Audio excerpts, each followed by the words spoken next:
मैंने उसके ऊपर लिखा था क्योंकि ये भी एक बहुत ही मतलब स्टैंडर्ड सा टॉपिक है जिसके ऊपर आप मतलब सोचोगे भी तो आपको कई सारे पॉइंट्स निकल के आ सकते हैं। मैंने प्रीलिम्स जो निकाले हैं वो अपनी क्लास 10th और 12th की नॉलेज पे निकाल दी है। मतलब मैं बोस्ट नहीं कर रहा, बट मुझे बायोलॉजी पता नहीं है, बट जो मैंने 10 साल पहले जो बायोलॉजी पढ़ी थी, क्या पता वो टीचर ने बहुत अच्छे से पढ़ाई हो तो मुझे याद रहे। सिस्टम पे था कि education is not about what we learn in our school, it's beyond what we learn. So एक वो था, एक था कि those who wander they don't get lost, means जो घूमते हैं वो ऐसा नहीं कि वो जो घूम रहे हैं वो लॉस्ट हो गए, वो भी कुछ डिस्कवरी करते हैं, वो भी कुछ नया। मेल फीमेल पे वही था कि स्टीरियोटाइप कैसे किया जाता है, मेल पे कुछ उनका रोल और रिस्पॉन्सिबिलिटीज़ समाज में अलग रखा जाता है कि उन पे ज़्यादा डिमांड्स होते हैं, फीमेल को ज़्यादा रिस्ट्रिक्शन से उनको वे डाउन किया जाता है। तो वही कि भाई इन दोनों में कैसे इम्प्रूवमेंट ला सकते हैं कि विमेन और मेन में कैसी इक्वालिटी ला सकते हैं। वीडियो में आगे बढ़ने से पहले एक इम्पोर्टेंट इन्फॉर्मेशन आप सभी के साथ शेयर करने जा रहा हूं। अगर आप एक यूपीएससी के सीरियस एस्पिरेंट हैं और अपनी तैयारी को बहुत ही शानदार बनाने जा रहे हैं तो अनअकैडमी आप सभी के लिए लेकर आया है एक बहुत ही सुनहरा मौका।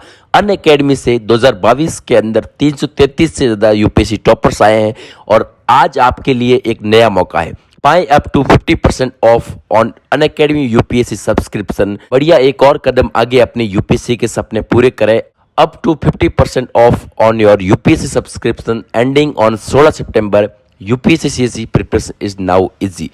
Prepare with your favorite educator at up to 50% off. Join आरंभ and avail the following benefits. दोस्तों, इसमें आपको comprehensive GS CSAT preparation India की टॉप एजुकेटर के साथ मिलेगी और साथ ही साथ टाइम बाउंडिंग भी होगा। एक बहुत ही जल्दी से सिलेबस करवाया जाएगा और प्रीलिम्स और मेंस की टेस्ट सीरीज होगी और साथ ही साथ बहुत सारा बेनिफिट्स हो गए और बहुत ही अपनी तैयारी को बहुत ही शानदार कर सकते हैं। तो देरी किस बात की, अभी सब्सक्रिप्शन ले और अपनी यूपीएससी की जर्नी को शानदार बनाएं। और हाँ, इस सारे सब्सक्रिप्शन में अवेल करने के लिए यूपीएससी 24 कोड का इस्तेमाल करना ना भूलें। चलो वीडियो को कंटिन्यू करते हैं। एसए का एग्ज़ाम तो अच्छा हुआ इस बार।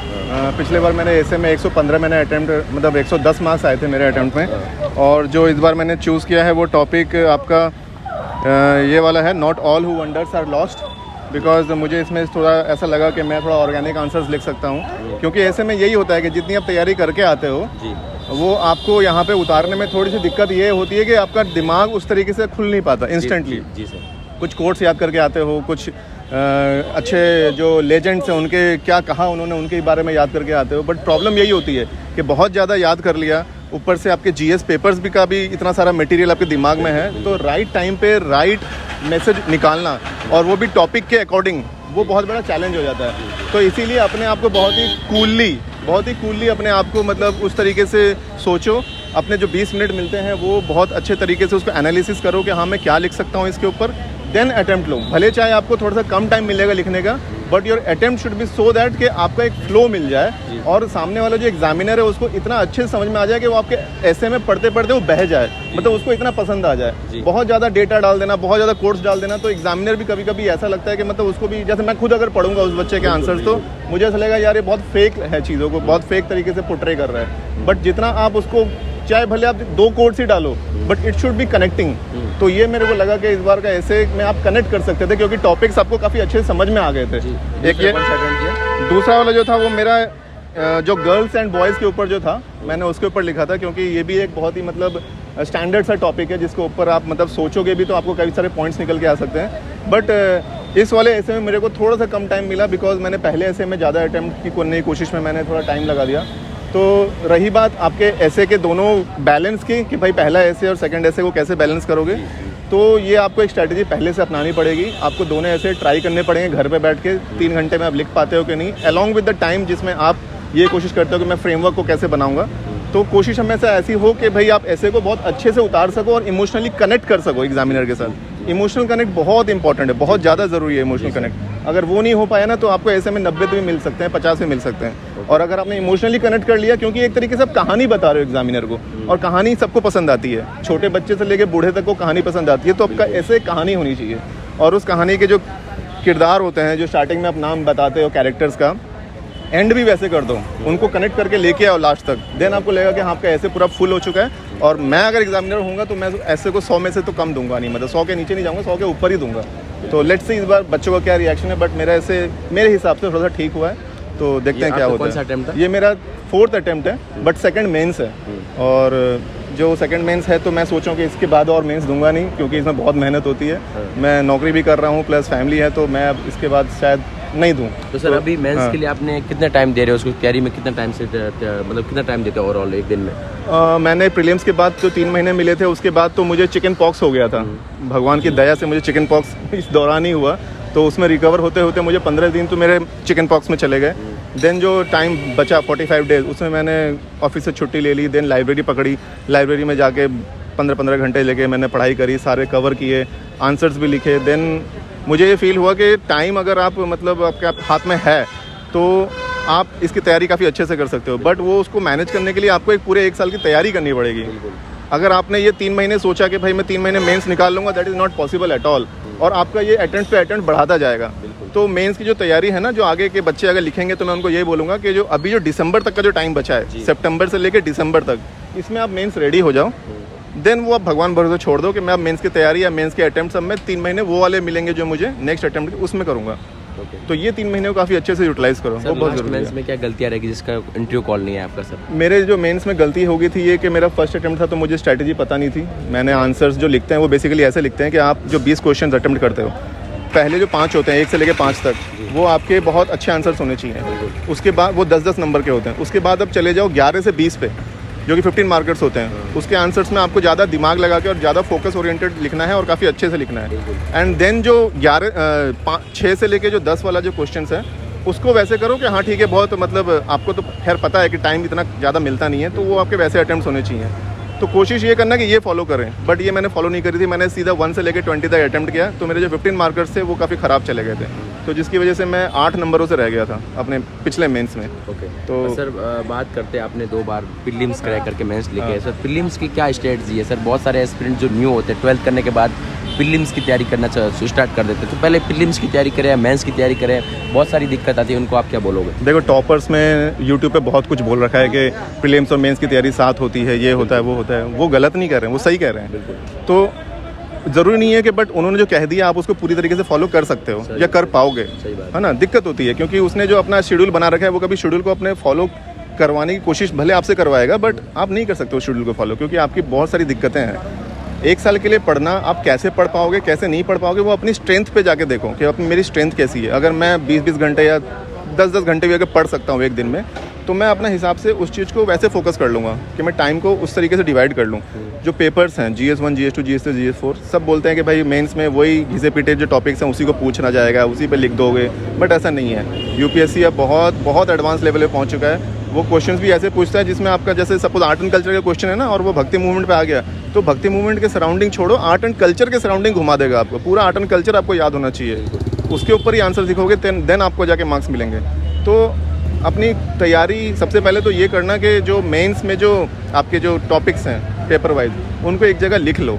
लोग ये गलती करते हैं कि वो पढ़ते रहते हैं, ये सोचते हैं कि भाई पहले सिलेबस तो कंप्लीट हो जाए, बट सिलेबस कभी कंप्लीट नहीं होता, नेवर। आज भी अगर आप बोलोगे ना भाई सिलेबस 2 महीने बाद अगर पेपर हो जाए मेंस का तो कर लोगे कंप्लीट, तो भी नहीं कर पाओगे। तो सिलेबस बिल्कुल भी कंप्लीट नहीं होता, बट अपनी तैयारी को वैसे कर लो कि जो यूपीएससी पूछ सकता है उसको पहले अपने जॉट डाउन करके नोट्स कर बना लो, उन्हीं को पढ़ते रहो। क्योंकि बाद में जब किताबों पे जो हाईलाइट करके हम पढ़ते हैं ना, ये सोचते हैं भाई किताब को वापस उठा लेंगे, वो नहीं हो पाता। किताबों में हाईलाइट करना एक बहुत सही स्ट्रैटेजी नहीं होगी। उससे अच्छा किताबों में जो हाईलाइट किया हुआ है उसको अपने वर्ड्स में, ये भी नहीं कि उसके वर्ड्स के अपने पेपर में उतारो, अपने वर्ड्स को अपने सिंपल लैंग्वेज में लिख दो, सो दैट आप उसको 2 महीने बाद भी अगर उस पन्ने को उठाओगे ना, तो आपको क्लियरली समझ में आ जाए। ये एक मूल मंत्र मेरे लिए है, मुझे पता नहीं बाकियों के लिए है कि नहीं, बट अगर ये मूल मंत्र पे चलोगे तो शायद पता मतलब आपको उतना कम टाइम में सक्सेस मिल सकती है। Okay, thank you sir. और कुछ बोलना चाहोगे 1-2 बात आप, अगर जो रहेगी जो आपको लगता है कि इम्पोर्टेंट है स्टूडेंट्स के लिए? स्टूडेंट्स के लिए मैं ये कहूँगा कि मतलब हालांकि ये एग्ज़ाम बहुत बड़ा एग्ज़ाम है, और इसकी जो मतलब लोग जो कोशिश करते हैं कि भाई मैं इसमें कुछ बन जाऊंगा और मेरे ड्रीम्स अचीव हो जाएंगे, तो बहुत ज़्यादा अपने आप को इसमें मतलब ऐसा नहीं कि एकदम ही उतार दो, मतलब बहुत ही बैलेंस्ड वे में सब चीज़ों को लेके चलो। प्लान बी जो इसके बारे में लोग बोलते हैं, प्लान बी को लेके चलो।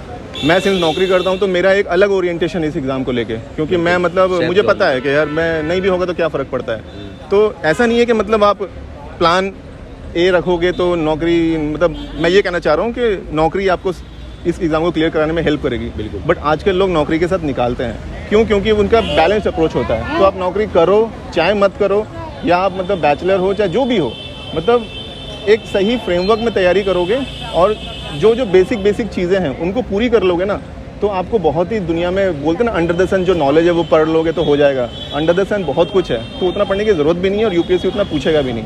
तो अपने आँख कान खुले रखो, न्यूज़पेपर, यहाँ तक कि मैंने प्रीलिम्स जो निकाले हैं वो अपनी क्लास 10th और 12th की नॉलेज पे निकाल दी है। मतलब मैं बोस्ट नहीं कर रहा, बट मुझे बायोलॉजी पता नहीं है, बट जो मैंने 10 साल पहले जो बायोलॉजी पढ़ी थी, क्या पता वो टीचर ने बहुत अच्छे से पढ़ाई हो तो मुझे याद रह गया, तो उसके बदौलत प्रीलिम्स निकल गया। और डिस्कवरी चैनल पे जो सवाल डिस्कवरी चैनल पे जो दिखाते हैं वो भी आजकल सवाल पूछ लेता है यूपीएससी। तो टीवी भी देखो, ऐसा नहीं है कि बस दिन रात लाइब्रेरी में बैठ के पढ़ते रहो। सब कुछ न्यूज़पेपर से लेके, टीवी से लेके, मैगजीन से लेके, एवरीथिंग दैट यू गेट जो अपनी हॉबी बना सको उसको वैसे तैयारी करो। ठीक है, इन 4 किताबों से बाहर निकलोगे देन यूपीएससी शायद हेल्प होगी निकलने में। मैं यही बोलूँगा। सर यूपीएससी क्या डिजर्व करती है एक एस्पिरेंट से? एक लास्ट सवाल है, आपको क्या लगता है क्या डिजर्व, क्या मांगती है? क्या मांगती है, सॉरी। देखो, ये एग्ज़ाम इस तरीके का बनाया हुआ है ना कि मतलब आपकी मतलब पूरी साल निकल जाती है और सालों साल निकलती रहती है। रहेगा ये 1 साल के अंदर ही, आपको 1 साल के अंदर ये क्लियर कर पाओगे और 1 साल सफिशिएंट टाइम है। बट यही है कि यूपीएससी चाहती है कि आप इसमें ना 1 साल झोंको अपना। आपने प्रीलिम्स आ रहा है तो मैं 1.5 महीना पढ़ लेता हूँ प्रीलिम्स के लिए, तो मेरा प्रीलिम्स निकल जाएगा। मेंस आ रहा है 2 महीना पढ़ लूँगा मेंस, ऐसा नहीं होगा। पूरा 1 साल प्रीलिम्स, मेंस, इंटरव्यू तीनों की तैयारी कर लो, अच्छे से कर लो, आपके कई साल बच जाएंगे। वरना 3rd attempt, 4th attempt, 7th attempt ये सब होता रहेगा। तो बचना है तो 1 साल अच्छे से दे दो। Thank you so much sir, उम्मीद करते हैं इस बार आप प्रॉपर आईएएस बनो। Thank you sir. अरे thank you so much. Thank you sir. आज का पेपर कैसा था? सही था, ऐसे का पेपर था, 2 एसेज लिखने थे, दोनों सही है। तो आपने क्वेश्चन पूरे अटेंड कर लिए? हाँ, 2 ही एसेज तो 2 ही रहते हैं, 2 ही टॉपिक पे लिखना रहता है, तो वो तो अटेम्प्ट हो ही जाता है। ओके, एक क्वेश्चन आपको याद हो रहा सर, बताइए ताकि व्यूअर्स आपको मतलब सुन पाएंगे। एक क्वेश्चन था मेल फीमेल पे कि मतलब दोनों का क्या रिस्पॉन्सिबिलिटीज़ है, तो उस पे लिखना था। काफ़ी सिंपल टॉपिक था वो, मैंने एक टॉपिक वो चूज़ किया था। और एक टॉपिक था वो विजनरी पे था, तो वो भी सही था। वो भी मेल फीमेल पे आपने सर क्या आंसर लेगा, शॉर्ट में बता सकते? मेल फीमेल पे वही था कि स्टीरियोटाइप कैसे किया जाता है, मेल पे कुछ उनका रोल और रिस्पॉन्सिबिलिटीज़ समाज में अलग रखा जाता है कि उन पे ज़्यादा डिमांड्स होते हैं, फीमेल को ज़्यादा रिस्ट्रिक्शन से उनको वे डाउन किया जाता है।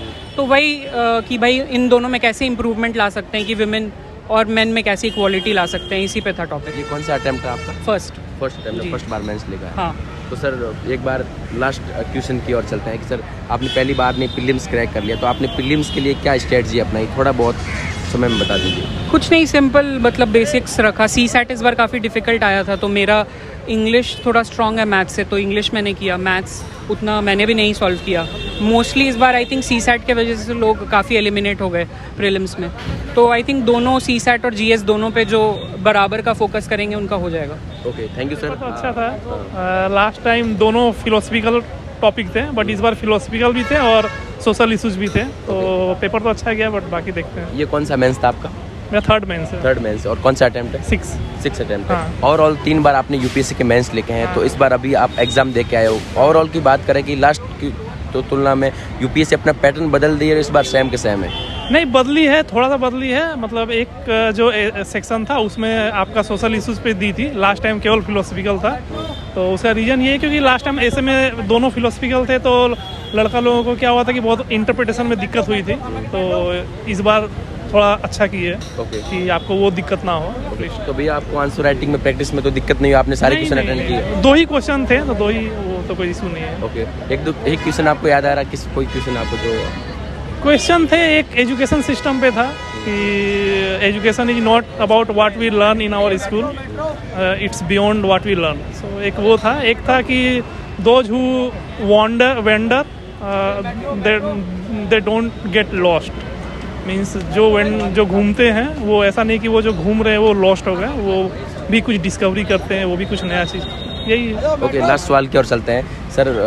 3 बार आपने प्रीलिम्स क्रैक करके मेंस लिखा है, तो प्रीलिम्स के लिए आप थोड़ी बहुत टिप्स देंगे, इस बार अगली बार दे रहे हैं, उनको आप क्या बोलना चाहोगे? नहीं, प्रीलिम्स के लिए तो एक ही है कि आप ज़्यादा से ज़्यादा टेस्ट सीरीज लगाएं, 70-80 टेस्ट सीट लगाएं, प्रीलिम्स हो जाएगा, कोई इशू नहीं है। Okay sir, thank you so much sir. नाम अभिषेक पांडे है। मैंने Bansal institute of technology Bhopal से BE किया है सिविल इंजीनियरिंग पे। ओके, ओवरऑल आज का जो मेंस का एग्जाम था, पेपर किस प्रकार गया, कैसे किस टाइप के क्वेश्चन पूछे गए लास्ट टाइम भी, क्या इसके बारे में बताइए।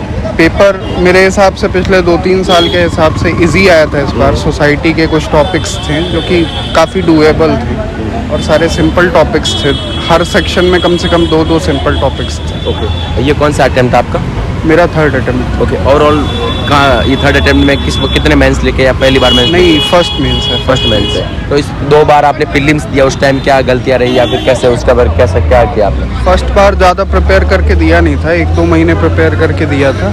और सेकंड बार कुछ ही नंबर से रह गया था, मेनली CSAT के कारण रुक गया था।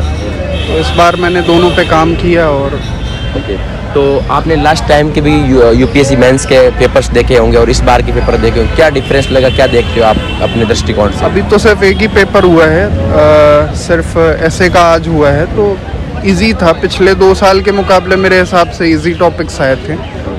इसमें दिक्कत बस यही है कि मार्किंग भी उसके हिसाब से ही होगी, क्योंकि इजी पेपर था, सब लोग लिख पाए होंगे तो मार्किंग भी कम जाएगी। ओके, तो आपको आंसर राइटिंग करने में दिक्कत नहीं हुई? आपने कितने टाइम इससे पहले आंसर राइटिंग प्रैक्टिस की, कब कैसे की? नहीं, मैंने दृष्टि का मेंटरशिप प्रोग्राम ज्वाइन किया था, तो आंसर राइटिंग मैंने की है, 3 महीने की है लगातार, जब से PT हुआ है उसके बाद से। Okay, thank you, best of luck. Thank you.